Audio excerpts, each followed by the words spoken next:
Bumper সেজে গুজে গেছিলাম আবার বিয়ে বাড়ি। তারপরে গিয়ে এই গরমের মধ্যেই সবার ফার্স্টে খেলাম লস্যি, তারপরে উপরে খেতে গেলাম কারণ 10টা বেজে গেছিলো অলরেডি। তারপরে দেখলাম সেই ভিড়, আবার নিচে চলে এসেছি আর পুতুরি সেই লস্যির গ্লাসটা নিয়ে খেলছিল। তারপরে আমরা খেলাম জিলাপি সাথে রাবড়ি, আর শেষমেশ আমরা খেতে বসলাম।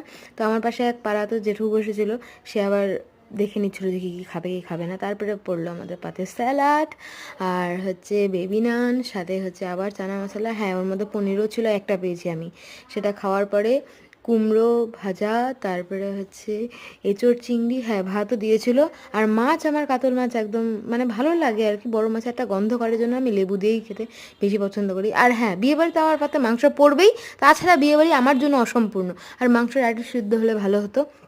এটা ছিল আমাদের পাড়াতেই একটা দিদির বিয়ে, আর ওখানে শেষে পান আর কর্নেটো দিয়েছিল। আর হ্যাঁ, বাড়ি ফেরার সময় এগুলো আমি নিয়ে ফিরেছি, বুঝলে তো। টাটা।